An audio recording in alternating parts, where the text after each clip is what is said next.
And so Garrett's homeschool lesson went to a new level. It was time for him to take his homework on the road and put it all to the ultimate test.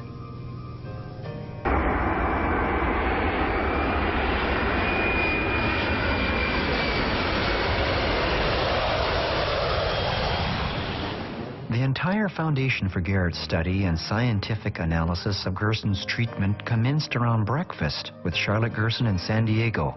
Charlotte Gerson's son, Howard Strauss, and a distinguished guest who had just arrived from Slovenia also would join us. It was here that Garrett would compare his notes about Dr. Gerson's claims with unrelated outside sources to truly see if they match up. Dental amalgam, and it's, by the way, dentists like to call it alloy because it makes it sound so much more stable. But dental amalgam is the biggest and the worst exposure to mercury that most Americans have in their lives. If that is true, then millions of people have needlessly suffered a plethora of ills for well over a century and didn't realize the true cause was all in their heads. I was about to film a demonstration that proved this beyond a shadow of a doubt. Dr. Roger Eichmann and Dr. David Kennedy set up a phosphorescent screen and light that would be sensitive to mercury vapor coming off the tooth if it was present after even the slightest stimulation. We had teeth with amalgam fillings that would be placed in water of just room temperature to represent saliva in the mouth. I did not truly believe mercury vapor would come off the tooth, or if it did, that the film camera would register it. I also had a video camera on hand to record this event.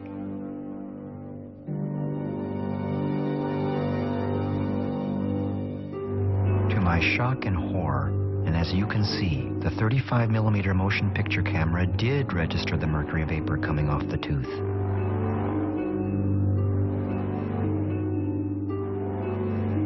This is the first time in history this has ever been captured on a film camera.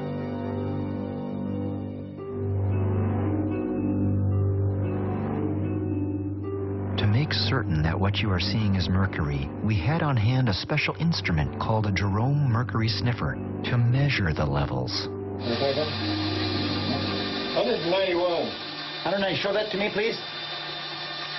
191. Is that high? They'll close the factory and get over 100 and evacuate. Oh boy, my gosh. Okay. Now, you think about Turn it. off the light.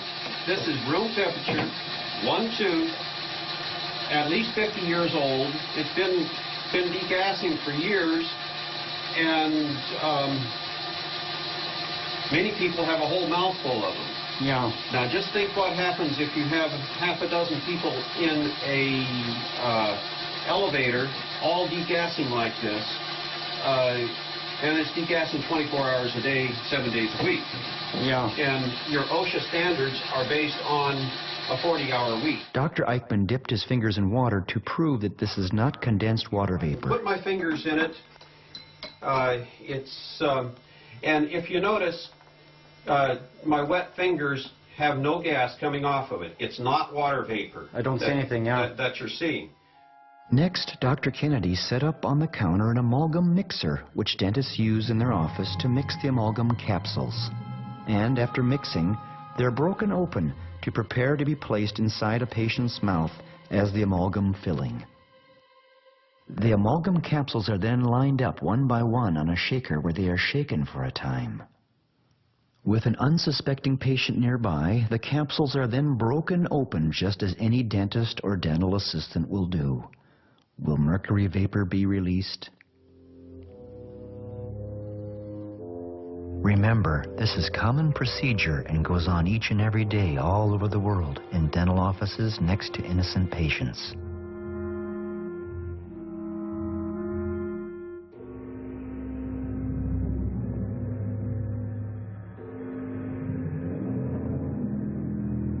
The images speak for themselves. For the American Dental Association to continue to insist that amalgams are safe would seem absurd.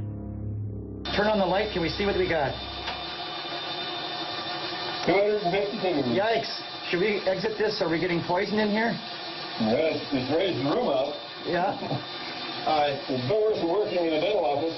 The problem is now, if you go into a dental office to remove a silver filling, and they cavalierly start putting a drill on,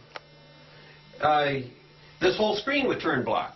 You hit it with a high-speed drill, and you're going to put mercury everywhere. And those very small cuttings of amalgam will go all over. You've got to use a rubber dam. You've got to use a high-speed evacuator to get all that out. And you never turn off your evacuator until the last piece is out of the mouth, because as soon as you scratch on it, it's just like me scratching a knife on here. Thank you.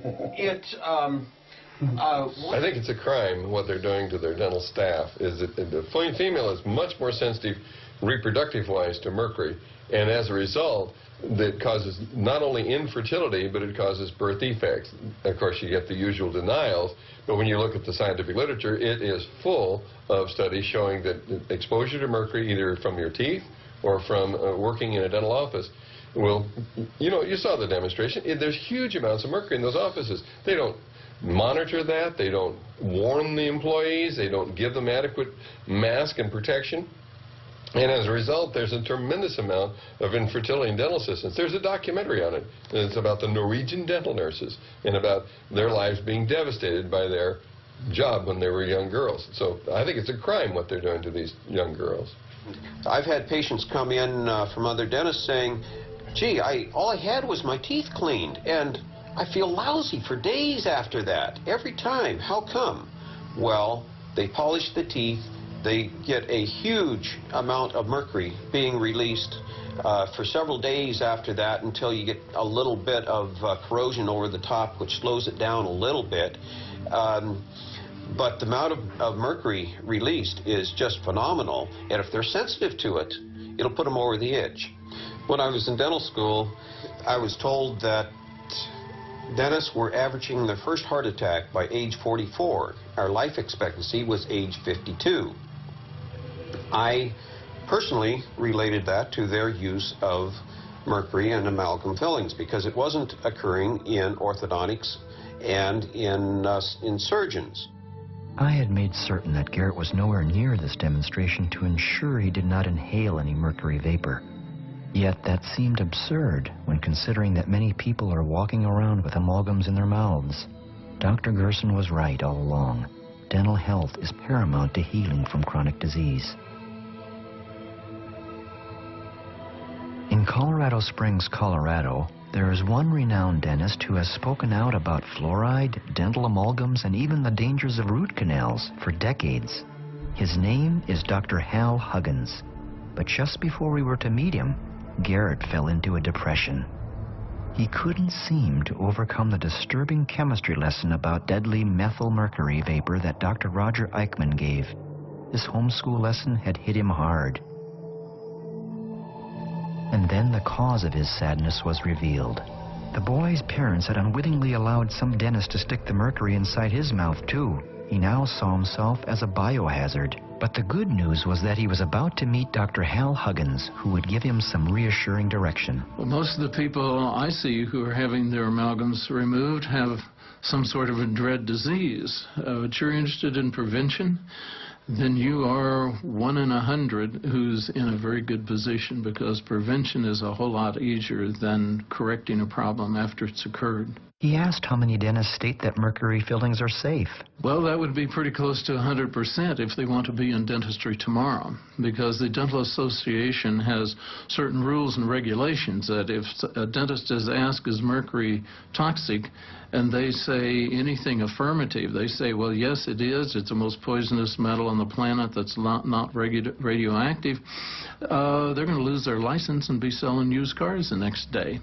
So what they believe and what they can say, two different things. Then he wanted to know which dentists know how to remove fillings properly. Those people who go out and just have their fillings removed at random, by actual measurement, 63% end up with an autoimmune disease within 6 months that they did not have before they had their amalgams removed. Dr. Huggins guided Garrett to a dentist that did know how to safely remove his filling. The boy remembered a question he had asked Dr. Huggins about retaliation for speaking out. Yes, there have been a number of cases of retaliation. The first thing they did was put up an enormous amount of money to see to it my license was removed for refusing to place amalgam, for refusing to do root canals on patients, and writing a book they didn't like. There have been personal things that have been done against me and my family, which destroyed the family. The rest of it destroyed the business. They've destroyed everything I had except the mortgage on my home. And for some reason or other, they did not want that.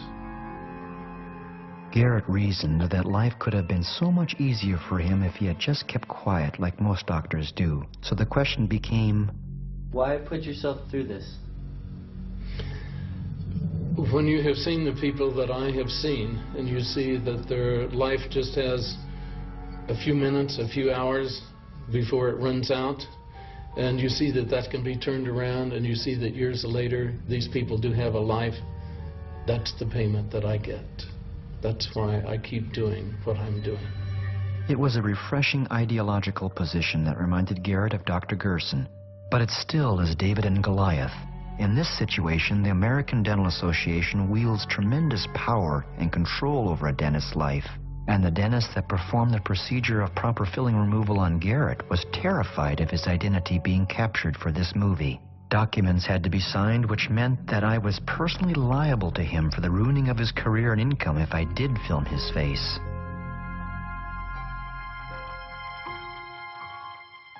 Hearings on mercury fillings are now taking place in Washington, D.C. that hopefully will put an end to this amalgam disaster.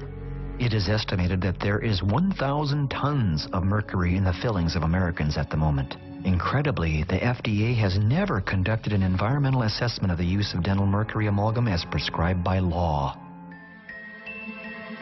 It is very important for the Orthodox people to keep patients from coming to alternative treatments because they work.